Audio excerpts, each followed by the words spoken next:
There's going to be a fire hose of BS that is going to be coming our way from Canberra, even more so than usual, because the federal budget is just but a couple of sleeps away.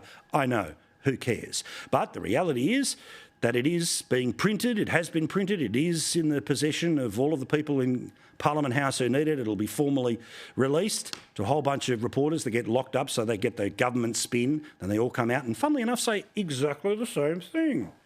Thankfully, we will be watching it in real time. We'll learn about the budget, go inside and out for you. And 9:30 in a 90-minute special edition of Paul Murray Live on Tuesday night, I'll pull it apart for you. I'll tell the 5 things that you need to know. We'll call out the BS. We'll see the games that are being played. But every Treasurer loves the budget because it really is their moment in the sun, as a way of sort of reminding us that there are other people than the Prime Minister who could run the country. And Jim Chalmers was out there with all the family photos. Oh, here I am, just naturally picking up some flowers for Mother's Day. A few days ago, there was photographers brought into the family home because I'm a dad just like you. And again, unlike the left, I'm not going to be a nasty bugger. Of course he loves his kids. Of course he loves his family. Of course he loves his wife. But that has been the pre-budget look at me going into the budget. But of course, at the heart of this budget is going to be a failure to deliver on what they promised to deliver on, and that is to actually do something about cost of living. Yet it doesn't stop them saying it. In all of the pre-hype interviews, many of which took place on all the different types of TV stations' Sunday news shows, oh, there's definitely going to be help when it comes to cost of living.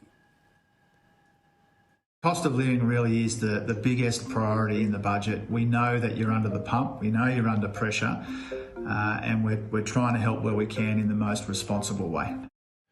You know, we've done this for months, we've done it for years. We know that that's not true.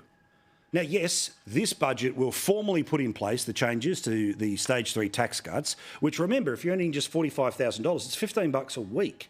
And even the best spin that everyone can put on the numbers, if this moves this way and this moves that way, it's going to be what? $39 a week in extra help. Now, that extra help is, of course, not money that the government produces. They just turn around and say things like, you'll be able to keep $39 a week. Now, yes, when you add it all up together, you can push it as close to $2,000 as you want, but that's not how the system works. Of course, when you pay your tax, you pay it weekly, fortnightly, monthly, whatever your pay cycle is. So you're not going to notice that change. But I've got to say, well done to one group in the media who didn't just let Jim Chalmers get away with just the sales job, the look at me, I'm so good, I'm the guy next door, I could be your future Prime Minister, all of that rubbish. And it was SBS. Now, SBS actually did a report a couple of days ago about just how many people are struggling in the Queensland town of Gladstone, that of course we've done our town in not that long ago.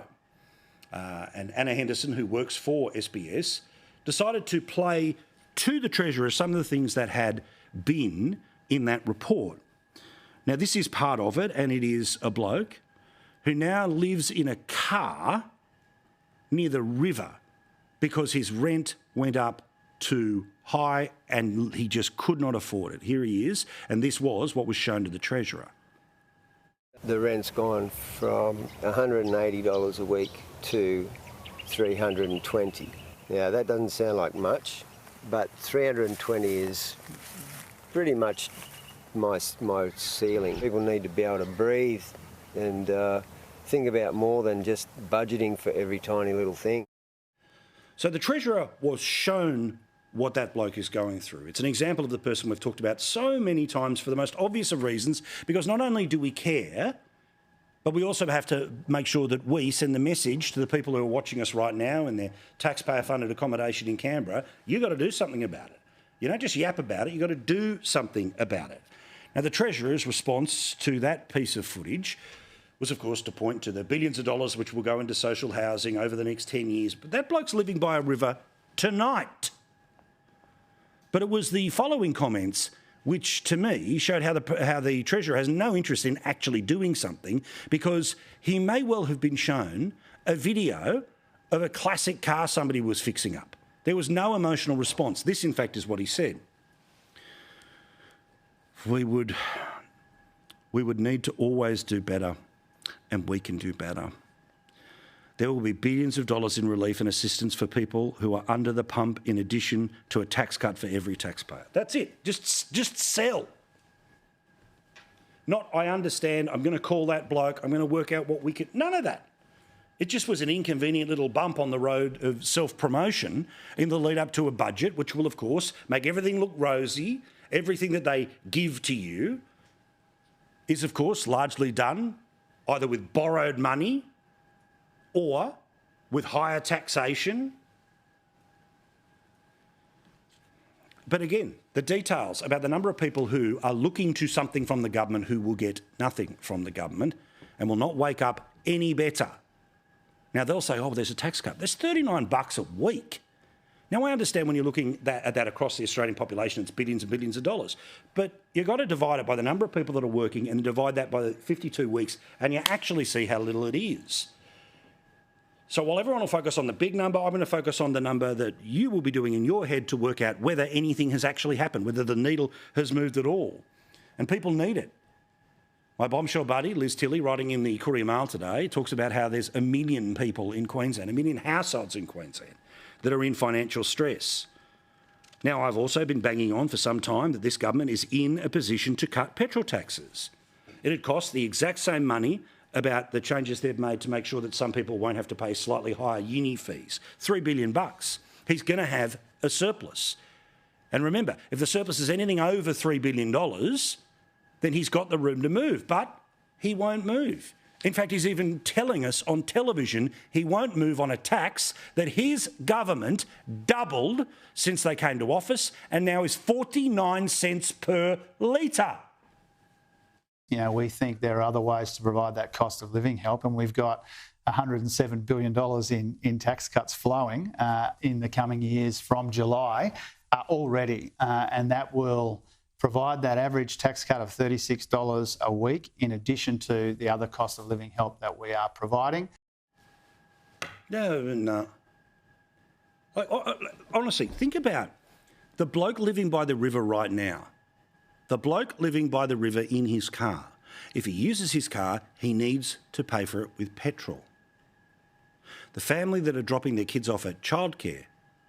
The bloke who's driving the van. The woman who is going from job to job to job as a hairdresser, they all use their cars. This is an opportunity to lessen the pressure. But for some pig-headed reason, they won't do it. And perhaps it's because it is the source of revenue to them. It's billions of dollars of revenue to them. And if you're actually honest about the upcoming budget and its apparent surplus, you can bring it down to petrol taxes, alcohol taxes, cigarette taxes. All of that takes you way past $20 billion in revenue. So without that, we would be in deficit, which is why he won't cut it. So despite the fact that they'll bang on about it and talk all the time constantly about the cost of living and the focus of it and the reason why, the reality is they could pull a lever, but they choose not to because it helps them have a budget surplus, which gives them the opportunity to go to an election and say, how good are we? Interesting poll today has found that 77% of voters don't think that the federal budget will deliver on cost of living at all. So they want to have it both ways. They want to talk it up like they're doing it, because I'm the guy next door and the flowers and the family and all that stuff. But when he's actually in a position to do something that would help the person who's living in their car or the guy who's homeless and sleeps in his car by the river, he won't do it. Because they need the gold star of a surplus rather than actually doing anything to help people like that bloke. Extraordinary.